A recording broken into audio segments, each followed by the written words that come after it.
Die ersten Jahre der Gefangenschaft sind geprägt von endlosen Kämpfen mit der Verwaltung in Dresden, von zähen Auseinandersetzungen mit ihren Bewachern und immer wieder von einem Quäntchen Hoffnung, der König würde sie doch noch zurück an den Hof holen. Zu allem persönlichen Unglück will es das Schicksal so, dass die Festung und Burg Stolpen von einem Unheil heimgesucht wird, die das Los der Gräfin zusätzlich erschweren.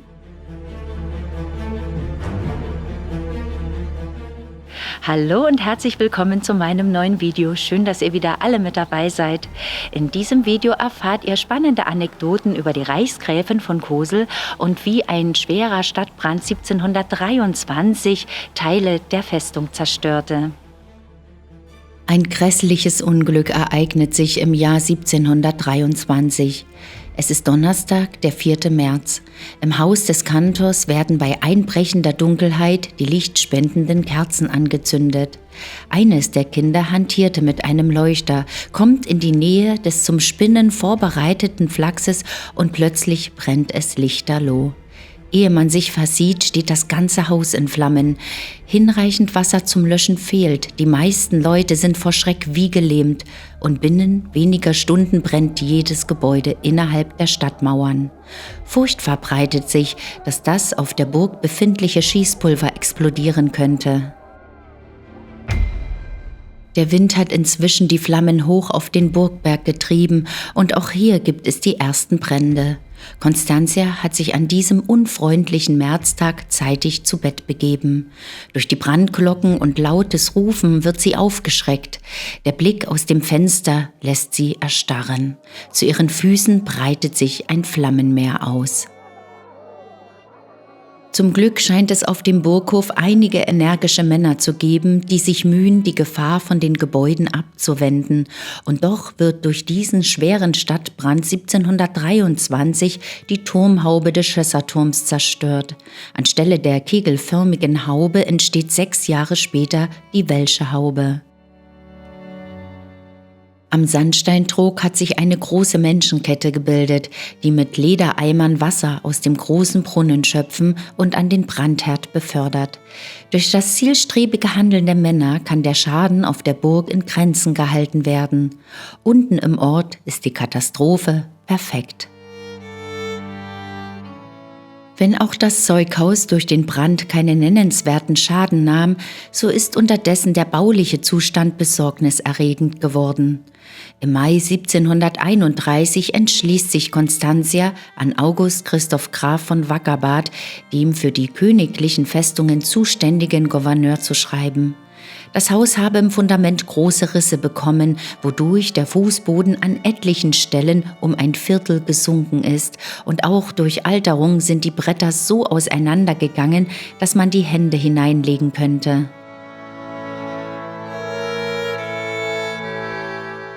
So sehr die Gräfin gegenüber den hohen Herren in Dresden klagt und mancherlei weitere Briefe schreibt, so sehr stößt sie auf taube Ohren und blinde Augen.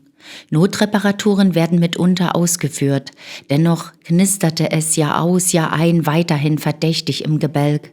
Die Risse in den Wänden wurden noch größer und jeder Herbststurm gab Anlass zu Angst und Schrecken. Constantia fürchtete sich schon lange vor dem Pulver, das gleich vor ihren Wohnräumen lagerte. Eine explosive Gefahr bei Feuer oder Gewitter. August der Starke, so die Gräfin, wolle sie doch nicht als General der Artillerie sterben lassen. Auf ihre Kosten baut man daraufhin ein neues Pulvermagazin im ersten Innenhof. Für sich selbst errichtete die Cosel einen Anbau im 3. Hof. Trotzdem wird die Festung baulich vernachlässigt. Im Sommer 1743 eskaliert der Zustand. In der Nacht vom 1. zum 2. Juli zog ein heftiges Gewitter auf und zweimal kurz hintereinander schlug der Blitz mit gewaltigem Getöse auf der Burg ein. Zunächst wird der Siebenspitzenturm getroffen, in dem sich die Wohnung des Burgkommandanten befindet. Der zweite Einschlag richtete in den Zimmern der Gräfin Kosel großen Schaden an. Der Blitzeinschlag trifft die dort befindliche Küche und ruiniert alles. Vor dem Ofen gestapeltes Holz steht plötzlich in Flammen. Von der Decke rieselt Sand herunter und überall ist Schwefelgeruch, als sei der leibhaftige Teufel durch die Räume gefegt. Viele Fensterscheiben gehen zu Bruch, auch einige Quermauern fallen ein.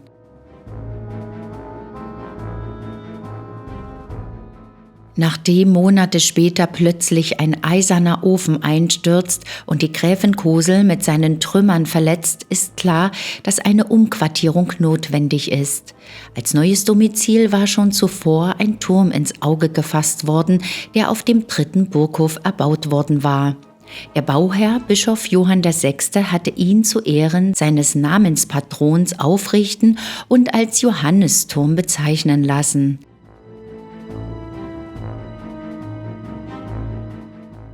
Im Frühsommer 1744 bezieht Constantia den Johannisturm, den man nach ihrem Tod im Volksmund als Koselturm bezeichnen wird.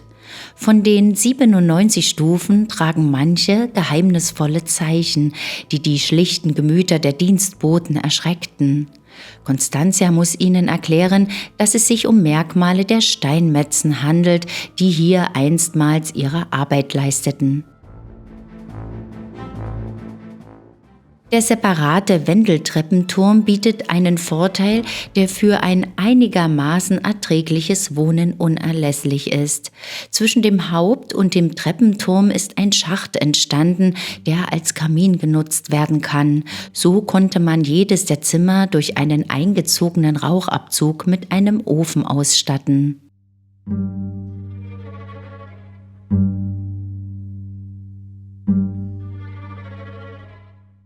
Die Gräfin Kosel versucht sich in der neuen Umgebung einigermaßen wohnlich einzurichten. Die erste Etage wird für ihre Bediensteten vorgesehen. In eine Nische kommt eine kleine Küche. Der Raum dient zugleich zweckmäßigerweise auch als Esszimmer.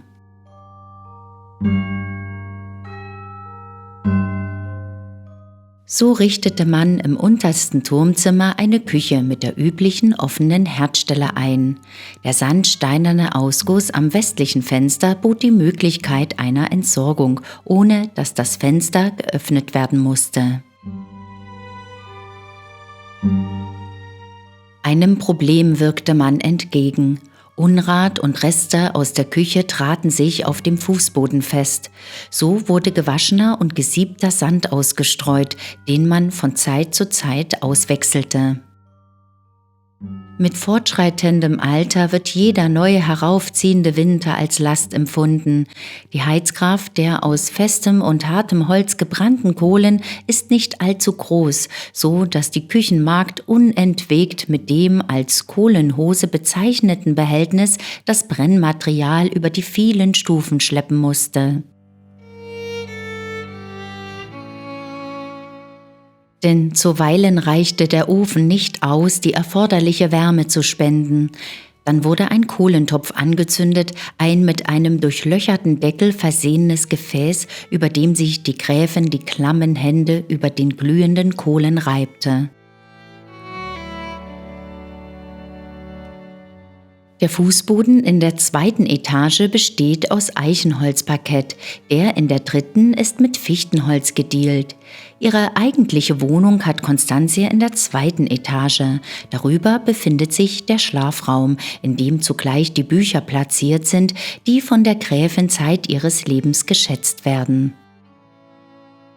Auch wenn sich die Gräfin Kosel allmählich im Johannisturm längst an Blitz und Donner gewöhnt hat und sie Feuerbrunst kaum noch fürchtet, ziehen nun die Schrecken des Vergessenwordenseins, das Elend der Einsamkeit herauf. Wie traurig es zum Lebensende hin um sie und ihre Umwelt aussieht, mag aus einer Notiz hervorgehen, die aus der Feder von Christoph Friedrich Gülden stammt. Gülden, 34 Jahre jünger als die Gräfin, war seit 1748 Pächter des Amtes Stolpen. Als er in den 60er Jahren von einer Visite oben auf der Festung zurück in seine Amtsstube kommt, notiert er: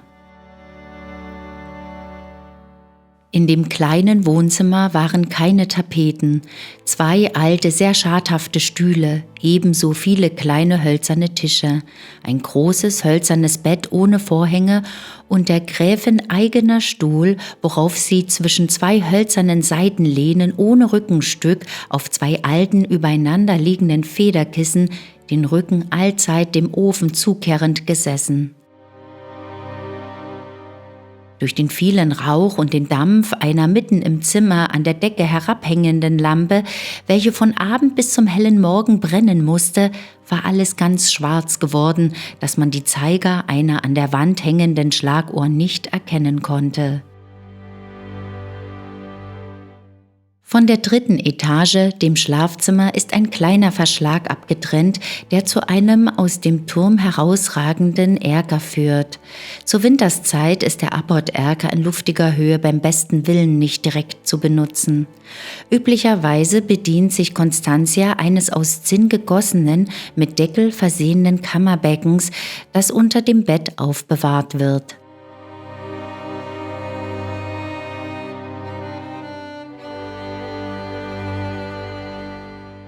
Das Zeughaus bleibt der Gräfin auch nach ihrem Umzug in den Johannisturm zugänglich. Zu ihrer Bequemlichkeit gestattet der König im Dezember 1761 der Inhaftierten die zusätzliche Nutzung der von ihrem lebenslangen Bewacher Hauptmann Holm bewohnten Räume. Der Zugang in die 5 hintereinander liegenden Räume des Zeughauses ist somit nur über den Wehrgang vom Johannisturm aus möglich. So kann sie allzeit unbehelligt von Wachen oder Wetter die Gebäude wechseln.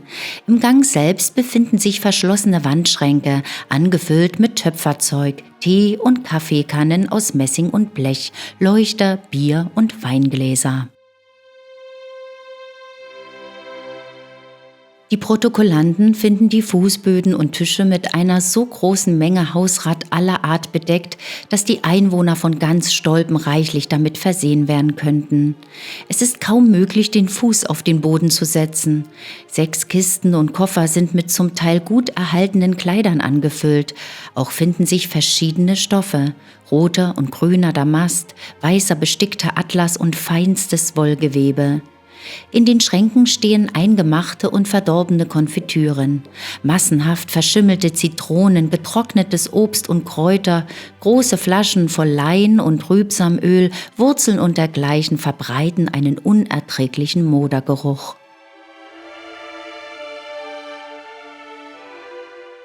In der anderen Etage des Zeughauses befindet sich die Bibliothek der Gräfin. Etwa 3000 Bände Literatur hat die Kosel in ihrer 49 Jahre dauernden Gefangenschaft auf Stolpen zusammengetragen.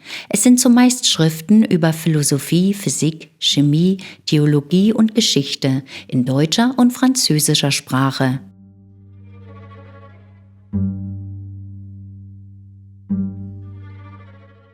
In der Gegend um Stolpen herum erzählt man sich gern 2 Sagen, die mit der Gräfin Kosel, ihrer letzten Ruhestätte und einem Schatz zu tun haben. Nach der einen Version soll sie in einer Höhle unter dem Schafberg bei Langenwolmsdorf begraben sein. Dort allerdings findet sie keine Ruhe, sondern wandert immerfort umher und verschenkt an Leute, die ihr standhalten, von den vielen Talern, die sie mit in das Grab genommen hat. Einmal hätte ein Schäfer bei dem Berge geweidet, und da sei plötzlich eine schöne Frau mit einem weißen Kleid und einem schwarzen Gürtel um den Leib erschienen. Die junge Frau habe gefragt, ob der Schäfer ihr helfen wolle. Nachdem er das bejahte, habe sie gewinkt, ihr zum Berg hin zu folgen. Dort angelangt, hatte sich der Berg geöffnet und ein Gang und eine weite Grotte seien zu sehen gewesen. Davor war allerdings ein großer Wassergraben. Das schöne Mädchen habe herzlich gebeten, über den Graben zu springen, doch der alte Schäfer versuchte es vergeblich.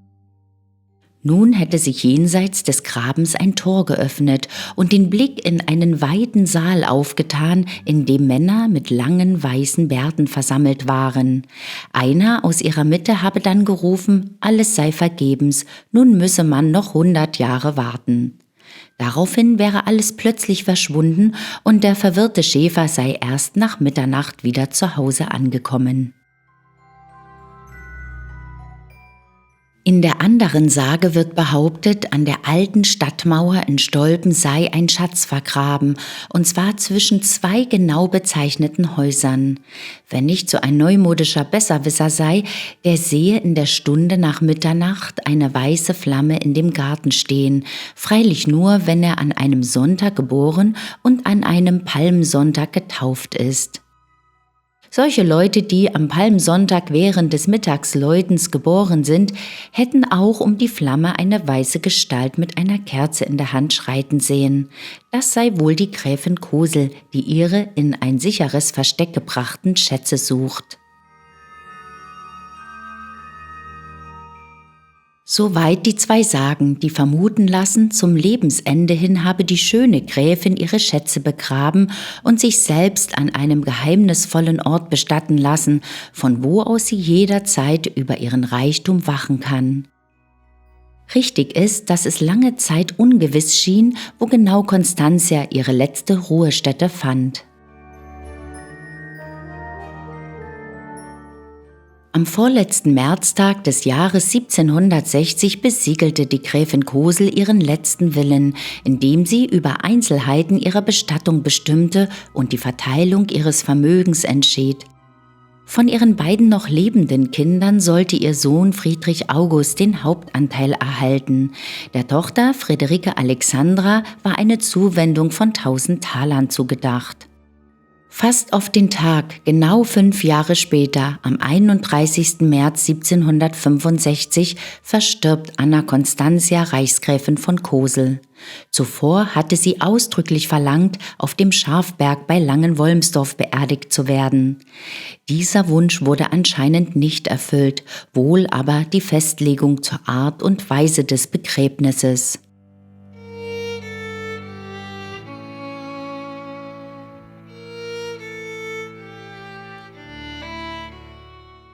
Mit ihrem Aufstieg zur offiziellen Mätresse erhielt die Freifrau von Heum, geborene von Brockdorff, ab Februar 1706 war sie die Gräfin von Kosel, ein jährliches Einkommen von 100.000 Talern. Der Vergleich mit einem der höchsten Hofämter, dem Oberhofmarschall, der 4.000 Taler jährlich zu erwarten hatte, verdeutlicht die immense Summe. Gleichzeitig überließ August der Starke ihr wertvolle Pretiosen, auch kostbare Silbermöbel aus dem grünen Gewölbe und Grundstücke zur Nutzung. Das im Laufe der Jahre gewachsene Vermögen verwaltete sie selbst, unternahm eigene Geldgeschäfte und besuchte regelmäßig die Leipziger Messe, den wichtigsten Handelsplatz Sachsens. Die Zusammenführung des Vermögens der seit 12 Jahren gefangenen Kosel dauerte bis 1728. Dabei waren Kosten in Höhe von ca. 66.000 Talern entstanden. Der König übernahm die auf 176.000 Talern geschätzten Juwelen und Pretiosen sowie viele Silbergegenstände zum Schätzwert von 200.000 Talern. Die nun weitgehend vollständige Vermögensaufstellung vom 30. August 1728 verzeichnete 624.934 Taler, 5 Groschen und 10 Pfennige. Seit dem März 1743 durfte die gefangene Gräfin über die für ihren Lebensunterhalt nötigen Gelder selbst verfügen.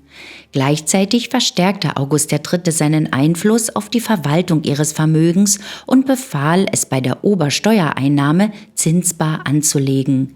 Das vermehrte den Besitz der Inhaftierten, obwohl beide Töchter 100.000 Taler Mitgift auf diesen Vermögen erhalten hatten. Die Gräfin versuchte zudem 1743 ihren Sohn auf dem Weg einer Schenkung Ländereien im Wert von 72.000 Talern zu übereignen.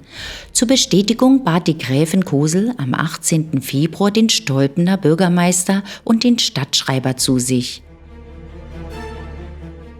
Vielleicht noch mehr als damals nimmt man Anteil am Schicksal der Reichsgräfin von Kosel, die 49 Jahre lang gefangen gehalten wurde und sich weder eines Vergehens schuldig noch jemals von einem Gericht verurteilt worden war.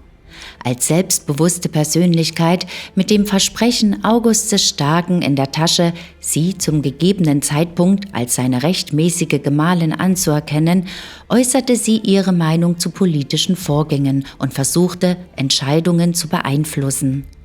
Bei weitem nicht alles missfiel davon August.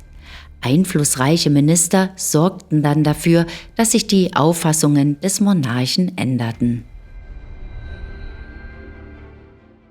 Nun möchte ich mich ganz herzlich von euch verabschieden. Ihr habt wieder Spannendes über die Reichsgräfin von Cosel erfahren.